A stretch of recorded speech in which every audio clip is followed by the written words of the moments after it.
Okay, we here. We here. Y'all see me? It's the off season. I'm in my GM mode. I'm in my dad mode. I officially entered my dad era. You're gonna see me in my bag. I'm not gonna hold back no more. I'm in my dad era. Feel me? So you're gonna see the happen, the caps and everything matching. You're gonna see. You're gonna love it. If y'all love it, we gonna be here. If y'all don't love it, I understood.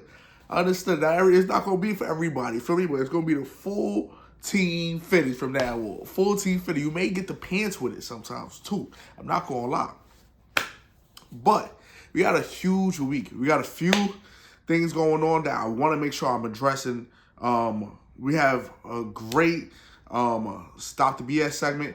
We have a great Call It segment. We have some big Bettorsports big 3 games of the week. No, Bettorsports of the week. And so pretty much what we're going to do is get right into the headlines, right? And we're going to start off with the NFL playoffs. NFL playoffs are here. Last week to me was a success. I was happy with the games. I loved Sunday. I love Sunday from 1 o'clock all the way to the end of the night. We keep going through and it was beautiful, beautiful, beautiful games. I love the way Sunday worked. Saturday was cool too. Saturday was cool too. I appreciated Saturday. I like Saturday pretty much how I thought it would. The surprise of the week was I thought Washington can do it, but I didn't think they will do it. I wasn't surprised by the Rams. Thought they could do it. I was a little surprised on how the Chargers never showed up.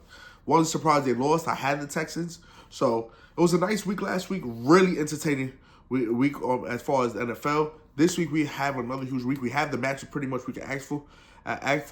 Chiefs are always going to be a headline no matter what. So that's not really necessarily the problem. We'll get into some of that later. But the Chiefs are never necessarily the problem. So they're always going to headline with Patty and them chasing this 3P right now as it officially starts in the playoffs. This is when their season officially starts. Then you have them going against Stroud and company, who defense put on last week. And that's what you're going to need against Patty. You're going to need to force some turnovers. You're going to need to do some of those things. Because their defense held up last week and did what they needed to do until Joe Mixon and company got it together late and put on. You have on the NFC, you have 2 pretty good matchups. And the weather this weekend gives us real winter football. You're having some real cold games. There's always cold in Arrowhead. You're having a cold and possibly snowy game in Philly. A messy game and cold game in Buffalo. And then I believe the Rams, if it's not the Rams, the Eagles. The Arrowhead's the last game. The Lions and Washington game is in Dome now.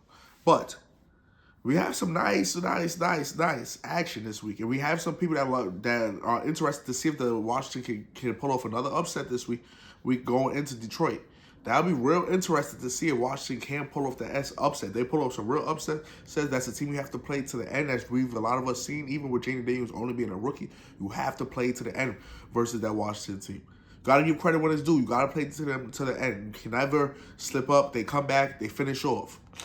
They're a well-coached team as well. So that kind of helps as well. They're a well-coached team. Now you have Dan Campbell versus Dan Quinn here. So I think 2 defensive coaches and 2 high-motivated coaches. I think that people definitely should focus in a little bit more on that. I know that people think this may be a high-scoring game, and it may fall into the high-scoring portion of the game because you have 2 high-power offenses. But I think people should focus on the defense a little bit more than they are on this game. Don't know exactly what I have for that game yet. I'm going to say that. Next highlight, SGA, bro. I got to give you some love, King. You showing out. So for me, I've been half and half of OKC, right? And I said in another pod, there's no clear-cut favorite to me in the West because even if OKC is there, I'm not sure if I love them in every matchup. But Timberwolves are not the same to me. I'm not sure. I'm going to be very honest. I'm going to say this now. I'm not sure how much do I love them come playoff time versus Denver. Right now, it's fine, but I'm not sure if I love them come playoff time. The courts, the possession cut in half. But yesterday, what they showed me is they could play, again, another style where they don't have any big. There was no big. Now, of course, we said that last year, too, but they had Shet last year. So we said they needed to get bigger at times and stuff like that. But no Shet, no Harris-Stein, so they were playing with no big at times. Jalen Williams off the court as well. at times. So they're playing super small, almost pretty much ran Evan Mobley and Jared Allen off the court. So they weren't able to be used. They had to have the Cavs try to match them, and the Cavs are the number one offense in the league. They were down, I believe, about 40 yesterday at one point. And they just got blown out by this team, I believe, 8 days ago. So that was a nice response. That was a nice performance by SGA that's another performance that's MVP performance against another top tier team he put on. The record is a big thing for MVP. SGA is he doesn't have one, sometimes one of a team, because sometimes play into part. There's no Luka this year available for the award, no Embiid available for the award, no Anthony Davis is a real option for the award, especially if the Lakers keep climbing. He's second or third. Giannis is an option for the award. I don't think that he will be considered later as we get later because of their record-wise. But if their record climbs, he's another person to watch out for. But realistically, and Jokic is another person to watch out for. But realistically, I think SGA is the clear favorite. And I think SGA is a betting favorite. Like if you're a betting man, I think you should be jumping out there to take SGA. Because if I'm worried about if I'm taking SGA or then to win the chip on the future bet, I'm taking SGA. Yes, that's minus 350, minus 250 right now, and you want some plus money. But that's guaranteed. On these future tickets, there's nothing really guaranteed. You're hoping for it. If I was still right now probably take the Celtics because I'm pretty sure come playoff time, that's the most team I'm confident in the East. The Cavs are a tough matchup for them. I said it the last couple of years. I'm just not going to keep falling into the same thing year after year with the Cavs. They may have gotten better, but maybe at the same point where they may just have added another game and be able to take the Celtics to 6-7. But I'm not sure if they beat the Celtics. They may make it interesting, but I'm not sure if they beat the Celtics. And that may be the same thing with the Knicks, because I want to get into that too. The Knicks starting lineup usage is an all-time high. And I tell people, I play this into a part where Tim plays who he trusts. He's preparing towards playoffs. But there's two things towards that point of players preparing towards playoffs. You must make sure you guys are available come playoff time. Last year they were hurt. So people said that they got drained and he overused them, such as Jalen Brunson. Jalen Brunson was playing throughout injuries in the playoffs already and still would put it on. And then ends up not being able to compete no more towards the end of the series, of the Indiana series, I believe, if I'm not mistaken. But I do know that with Mitchell Robinson coming back, I believe that helps with Cat and Jericho Sims and company mixing that up. I'm not sure. Hopefully he does still continue to try to throw in Jericho Sims and then to mix it up. You need to. I know you have OG in there, but you need to still try to mix this up sometimes. You need to find out how you're going to play Mitchell Robinson and Cat. Are they going to start with each other? Is Mitch going to come off the bench? You need to find a way to give those other four guys some breaks. I know Miles McBride comes in and gives the guard some breaks. But you need to find a way to ease that off for some of these guys a little bit more. Even if it is, right there, that's a 7-man rotation, which I tell some people now, credit to Tibbs. There's not seriously several deep teams in this league. You have the Cavs who play with,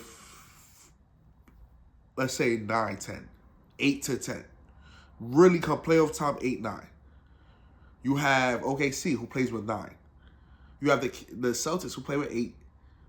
The Knicks playing with 7-8 is not that horrible. The Nuggets play with 8. The Knicks playing with 7-8 is not that horrible. Now the problem is to play with 7-8 the whole season, not just the playoffs. You're playing them if you want to make the finals, you're going to be playing them for possibly 100+ games, unless you win 16 straight games in the playoffs, and you'll be playing them for 98 at least. So most likely 100+ games you're going to be having to play these guys. That's tough. You got to find a way to ease up some of the pressure off of them, of course, as you build up the wins to get up. But it looks like you're going to be in a race. It looks like you're going to be in a race to try to get the top 3 seed. So I'm not sure how much break you're really going to be able to give these guys. So you got to find a way to ease up minutes off of them. All of them are averaging all-time highs. They're producing, but at the same time, and I've heard other people say it, the guys are not complaining. I haven't heard none of the starting five complain. I haven't heard nobody on the team like, I'm tired, I'm exhausted. I haven't heard any of that. I'm gonna be very honest. So I'm gonna give it to them. I can give them that. I can give him that. His players are not complaining. It seems happy in the house. Everybody seems happy in New York. I can give him that. We also have college hoops in full swing, right? We're in the new year. We know March Madness comes up. Conference play has started. I love conference play. If nobody knows, I'm a Florida Gator fan through all college sports. So my Gators look amazing this year. Amazing. We did take a tough loss to Missouri. Took a loss to Kentucky, which I did think we would lose. I predicted that a few weeks ago, the upset. I did think that we will lose. But I think that this team is really talented. I think this is a possible Final Four team. I think that this is definitely a Sweet 16 team. I think that this team is well coached, high offense, but definitely the defense is concerning to me. I think that the SEC is the most stacked conference one of the most stacked conferences I've seen in a while. ACC has had it for a while, and a few of those years it was ridiculous. Big Ten, I mean, remember the Big East growing up had a few ridiculous years. The Big 12 for a while had a few couple crazy years. But at the same time, and of course Big Ten as well. Big Ten as well had a few crazy years as well. All the conferences take their turns, it seems like. But the SEC this year may be able to get in 9 teams. Possibly 10. The SEC is deep. Deep. They're deep. They may have 10 ranked out of the top 25. So the SEC is super deep. Super duper deep. But I think that as we're looking at the depth, they may be beating up on each other, but that has them tournament ready because they're prepared, know their flaws, they're prepared and ready for a lot of different things. You have a few different styles. Not everybody's just offense. Some of these teams are defense oriented. Mississippi State is a defense oriented team. You have a few of these teams that definitely do not mind to be defense oriented. I know a lot of people have the spotlight on Calipari's Arkansas team. They're not one of the better teams of this conference. They have talent, but not one of the better teams of this conference right now due to I feel like the depth. I mean the depth and the experience of some of these other teams, like the Floridas, like the Auburns now, like the Tennessees. You have some of those teams that have the depth. There's also systems in college, and some of these systems are all play Arkansas systems, as some of the players are also learning Calipari systems because you have a lot of those new players coming in. So a lot of them have played with each other. Johnny Davis is struggling. Boogie Fireland is playing extremely well. But you have a few of these players that are still learning to adjust to the system and each other. So you may want to give them some time. SEC players just started. You have Duke looking really well. And Duke has actually picked up their steam. A lot of people haven't really talked about. They picked up their steam with a few blowouts recently. So the Duke has played really well. Iowa State is looking really good, and Kansas is not looking good at all. Kansas is just not. And I expected them to be really well. When they came in as the number 1 team, I thought it was well.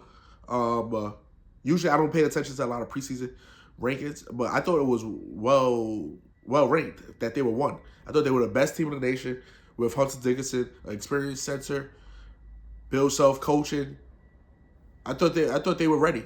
I thought that they were ready to come out here and compete for a championship, but they don't look like a championship level team. I'm not sure if they even win the Big 12. I think Iowa State may be the best team in the Big 12 100% after what I seen the other day. And then I think that Kansas offense is not strong enough. They can't score enough. And then their defense holds you in between, can hold you on a good night in between the 60s. But most likely they score in 70s, and they may still not beat you what you score in the 60s. So that's a little concerning to me. They find a way to pull out some wins, but this conference play is going to be huge. They have to find a way to gain some confidence in their shooters and figure out how to get some offense out of some other guys because their offense is not good enough to get them deep in the tournament and deep in the Big 12 tournament. And I'm not sure if they'll be a high seed. They may find them a tough matchup and be out early. We have college football playoffs as well. You guys, I'm going to say, well, Howard has pressed me a lot. I'm going to say I enjoyed this college football playoffs. I'm not sure about everybody else. I know some people were ready to complain about the 12-team playoffs, so their minds were set to complain about that, so they may continue that. I enjoyed this 12-team playoffs. I'm not sure if I enjoy how long it's taking. The spacing of the games, it being Monday, is a little of a lot to me. But, again, if I was a player on the field, I may enjoy it. You give me a full break, I'm not injured. If I have a little bang up, I have a week to recover or more, but I have a week to recover, so it doesn't feel like we're getting a fair game out here. Whoever is able to make it to play, it's not a short week. Whoever's making the play, everybody has the same amount of time to play it for each other. I find it perfect. I find it perfect in that sense. But as a viewer, I wish it was a little closer. But I enjoyed the 12-team playoffs. As a Florida Gator fan, I hope we're in it next year with DJ Lagway, some of the transfers we have, and with the recruiting class we're bringing in. I hope we're in it next year. We have to pull out a couple more games or finish better in a couple more games, then you can find yourself in it. But I think the SEC is stacked going into that next year. But man, is it a statement if Notre Dame wins? Man, is a statement if Ohio State wins. And what are just headlines with Marcus Freeman making his first championship? Many people feel like Notre Dame can't end up, doesn't show up to the big moment. They win some big games after starting the way Notre Dame did. A bunch of storylines. Marcus Freeman playing his former team that he played for, his former university, his alma mater. Come on. It's beautiful. I enjoy it. I enjoyed everything about this college football season. College football 25 coming out was only made it better to me, only added to the experience. I hope that they bring college basketball 26 out. If EA is listening to me, please listen loud and clear. We need college basketball. We need it. College football 25 added to the experience of this year. It was amazing. We need it. It's only going to add. It's going to sell. As you see what we did with college football this year. I don't know why you guys think it's not going to sell. It's going to sell. Let's get it done. Please. Let's get into the last little headline, and then we're going to get into these segments, right?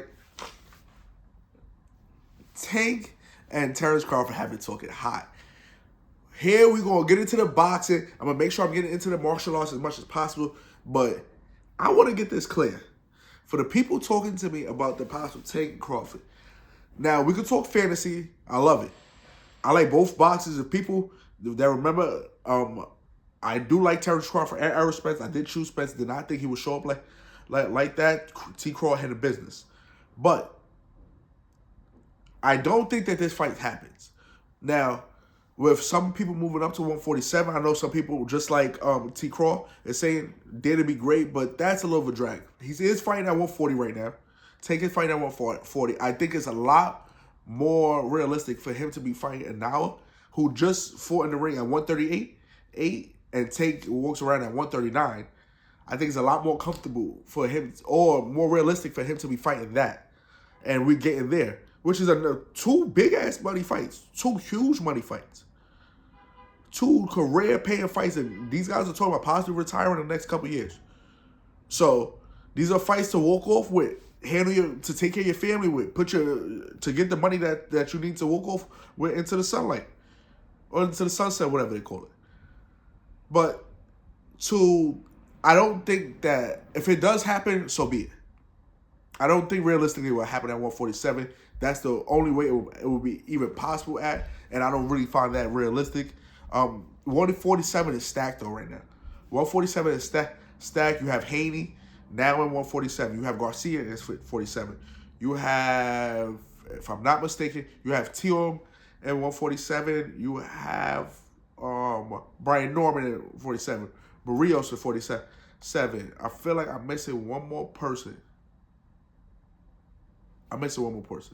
But if Tank wants to pull up into 147, you will have him and T. Craw. That's interesting. That division, that weight class right there is already stacked. I'm already hearing that Ryan Garcia and Pitbull might be fighting May 5th or May 3rd in T-Mobile Arena. That would be crazy. That would be huge. I've heard Ryan and Tio being possible. Devin Haney and Ryan have possibly been talking about a 2-fight deal with part 2 and 3 maybe coming. I'm seeing a lot of things. I see Errol Spence and Fodoro's fight get canceled, and then T. Craw go look to see what's coming. So at the same time, I'm definitely hearing a lot of things. I just think that that's not the fully most realistic thing. Okay, caller segment, right? NBA ratings are down. I need us to keep it a spade. There's a couple factors to this. And the first thing I want to say is that the game has changed. So there is some things that we can't correct. This truth to all sides, I think. There is some things that we could definitely correct as far as the way that maybe defenses are played or what they're allowed to do or whatnot. The hand checking was a huge thing, but I feel like also what some people credit to is for some of the American stars. I'm not sure. Yes, maybe to help sell the product for some of the American stars, but it would really to also help let the Euro players come in as well and be able to play their game as well. So I think that we've let that happen now, and they're going to adjust. It's all about adjustments. There was complaints about the game possibly before of too much of this, too much physicality. We're not really seeing players' real skill set, so you're seeing players full for their skill set now. They want us to pull it back now, okay? But also, it's how you're talking about the game. And I've heard people talk about it, but I'm gonna pinpoint names. So Charles, and Shaq, you guys do not really appreciate the game or being around it. You could tell that for the most part. I feel like Shaq and them have started watching this season again. But for a while, it felt like they weren't watching. They were saying they weren't watching unless they was in the studio because they're too busy. Which by so be it. If you're doing something else or whatever, other business endeavors, by all means, go ahead. Don't cheat the viewers. Don't cheat the game, and keep talking down on it every day for years. For a while, you guys were talking. It was a great informative, or it felt like we were learning something from the show. That's why people tap in. Felt like you learn from the show, getting insight from players that were there. Some Hall of Fame or high level players that are there on the show that you would love to get insight from. And it looks like that's happening from the NFL and stuff like that. But on your side, which is why the NFL has viewership is up, I think. Guys feel like they can learn something there, that they're actually getting some insight, new way of thinking, whether it's from Romo, Brady, Dan Orlowski. It's not always top level guys, but the people are really learning something from this NFL side. The NBA product seems to, everybody's down in it. Everybody is a shrug to everything, and that's not appropriate. Oh, that's not how you're gonna sell the product. So for the old heads that are not appreciating the game, you have to let them get out. I can't wait to hear what Blake Griffin and Dirk got to say. I haven't really heard what Dirk has to say. I'll be honest. A lot of people talk about his mind and his basketball mind is amazing. I can't wait to hear what he got to say. I can't believe that he's stepping out his shell like this.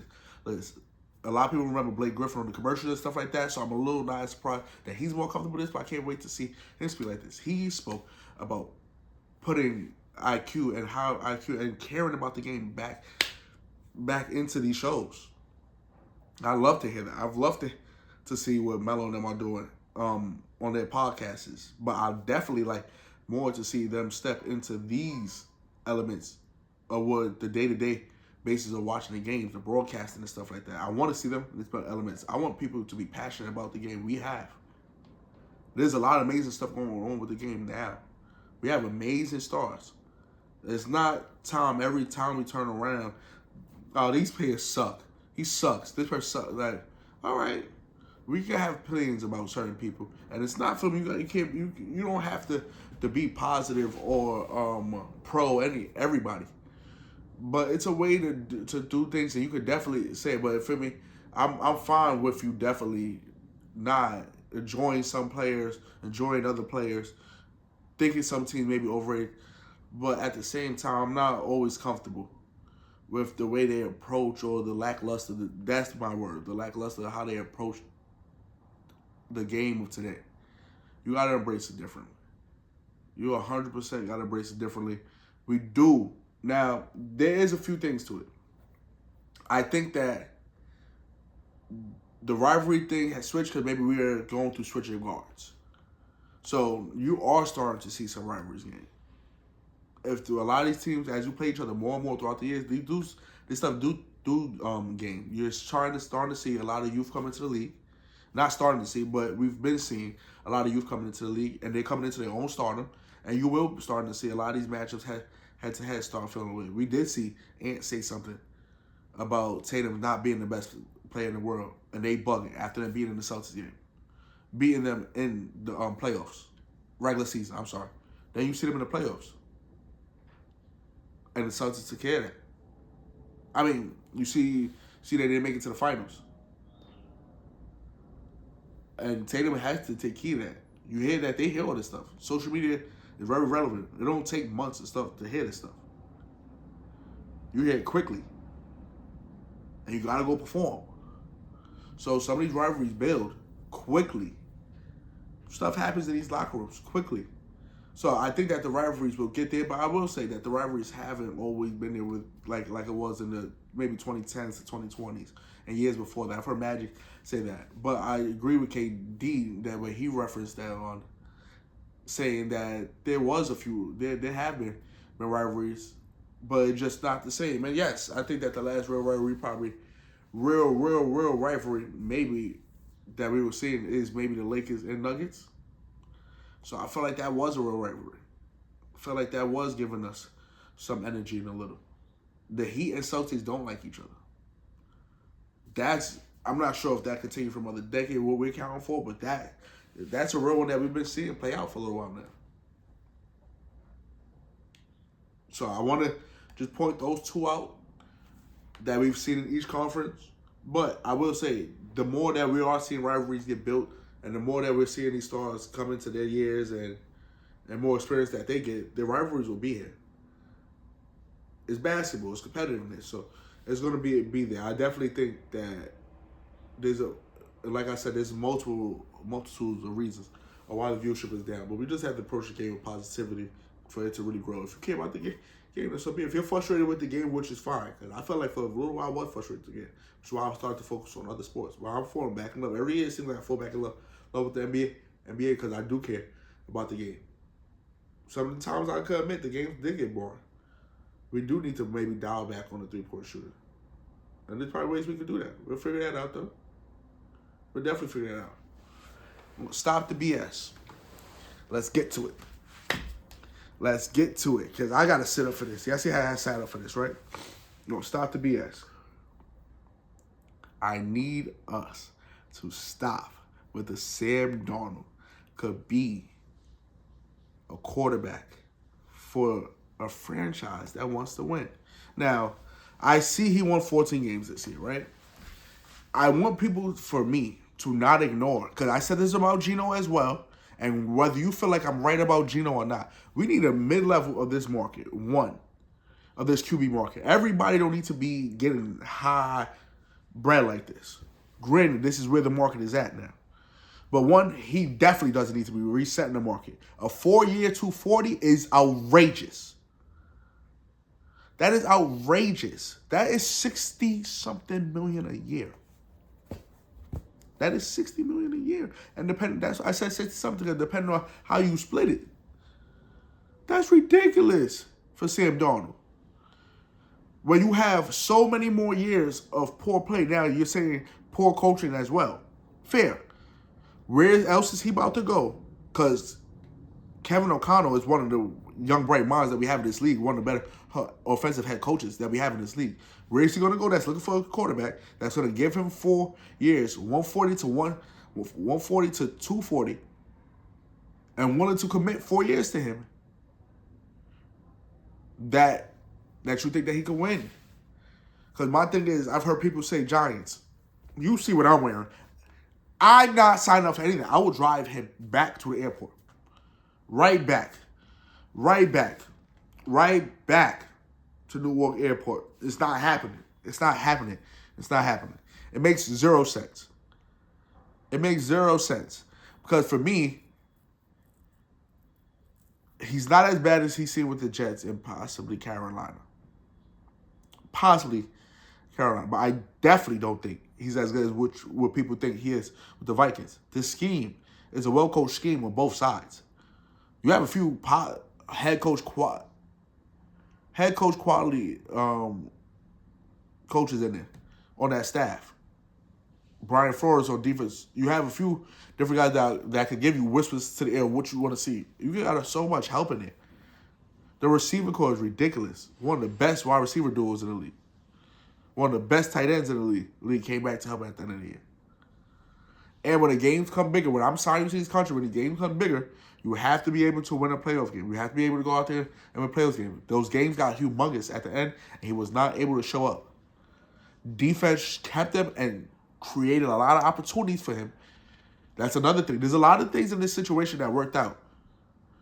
And the biggest alarming thing to me is, in this situation, as the team was cheering for him, pushing him up in the air, the Vikings never offered him a contract. Not one time throughout this year. Not one time did they offer him a contract. They're going to let him test free agency and see what happens. That's the most alarming thing to me. So I need for everybody that's yelling, go get Sam Darnold for whatever franchise you are. But definitely for the New York Giants. Stop the BS. You must stop the BS. It must stop today. Stop that BS. Now, we're going to get into the Bettorsports Big 3 games of the week. It's playoff time, right? So I won't give out no college basketball on the NBA this week because I know that's going to piss a few of y'all off. I won't do it. Won't piss you off. First game, we're going to get into the NCAA playoffs, college football playoffs. Ohio State versus Notre Dame. We're going to go Ohio State. Ohio State, I have the Buckeyes bringing home a chip on Monday. I have the Buckeyes bringing home a chip. I just think that Will Howard, he has impressed me a lot. Coming into the year, I had Ryan Leonard over Will Howard. I thought Ryan Leonard was not being held back by the Duke system, but he was pushing it forward. Let me say that. I thought he was pushing it forward. To be honest, he's never fully jumped off the mat. Now, his leadership has definitely shown in Notre Dame. His leadership, he's definitely showed up. His toughness, he's definitely shown up in Notre Dame. But this defense of Ohio State, and this is, to me, I think this is a defense-first game. So if people are expecting points to be a shootout, this, that, and the third, that's not what I'm expecting whatsoever. This is two defense-first teams. So I think that the defense of Ohio State is the better defense. I think that they stars show up a tremendous amount. Caleb Downs, Denzel Burke, Jack Sawyer, they show up a tremendous amount. And I think Jack Sawyer will have a tremendous presence this week. A tremendous presence. Because for me, Ryan Leonard, after a while, while we get to this third quarter, might have a clock in his head. You're going to need to possibly stretch this field. And I think that stretching the field, Ohio State has a better chance of doing that. Will Howard's confidence is off the wazoo right now. So, I will say Ohio State for me. Game 2, Texans and Chiefs. Chiefs are starting their three-peat. Chiefs by the spread. Because I want to say that the turnovers that they created last week, Herbert, first of all, is ridiculous come playoff time. I don't get it. I don't know what's happening. Great talent, but just not going to come playoff time. Not going to even try to deep dive into that. I don't think they get the same opportunity they do get last week. Steve Spagnuolo. I've talked to people about this so many times. As much credit as we give Patty and Andy, Travis, all three of them deserve it. Chris Jones and company. Spag may be the biggest part of this whole championship stuff. Remember, this is the guy that also beat Brady. This guy that beat Brett Favre in his crib. Has beat Alex Smith and company in his crib. Has beat Aaron Rodgers and them in their crib. Has beat Matt Ryan and the Falcons and them. He's beat a bunch of these AFC guys now. He's made Brady and them uncomfortable and almost beat them if it wasn't for some refs' help, depending on who you ask.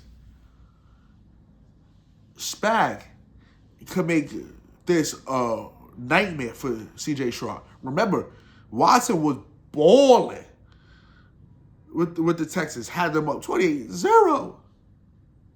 Or was it 24-0? And shut that all up. Quiet that down. He got it together, got in that defense, coached them up. That was gone. No more of that. They ain't scored not another point. So, not that I expect for it to be the same as that game, but I think that spagging that defense in this team, with Hollywood Brown and company back and them getting in flow late, we'll see a little performance from Chiefs and company on Saturday. I'm going to say we'll see a little performance from them. And last but not least, the biggest game of the week. The big one. The biggest one. The battle of MVPs. I have the Ravens over the Bills. I will say this. Before we even get into next week's episode, next week, I have the Ravens winning the Super Bowl. So we're going to track this each week. Each week we gonna get into this bad boy. I have the Ravens winning for multiple reasons. I think that the defense has shown up amazingly since Kyle Hamilton has went back to his original position of playing free safety. The defense has been playing in the top 10 level, has been playing amazing. I think that also I don't think that the Bills defense has it to guard to guard Lamar and them. You have to really pick and choose. I don't think that they have the front seven. Yes, you have Matt Milano, and Oliver and company, but I don't think that they have the front seven to do it for 4 quarters. We watched the game 40-8. This is not a good matchup for the Bills. I know people want to see Josh Allen go crazy. I know that this is a great, amazing quarterback matchup and one of the better matchups of the future. At the same time, you have 2 of the better quarterbacks playing right now, and you have 2 of the better defenses playing right now. And I'm just going to go with the hotter defense, who I deem is the hotter quarterback right now, and Lamar, who I deem is the MVP. Give me Ravens. I'm sorry. You got to give me the Ravens. I'm sorry. That's going to be all for this week. We're going to end it like that. Make sure you lock those 3 in. Make sure you hear back next week. Make sure you follow, like, comment, share. Share to everybody. Let them know what the 3 picks of this week is. Don't be selfish. Share it out. Share it to everyone. See y'all next week. Love ya.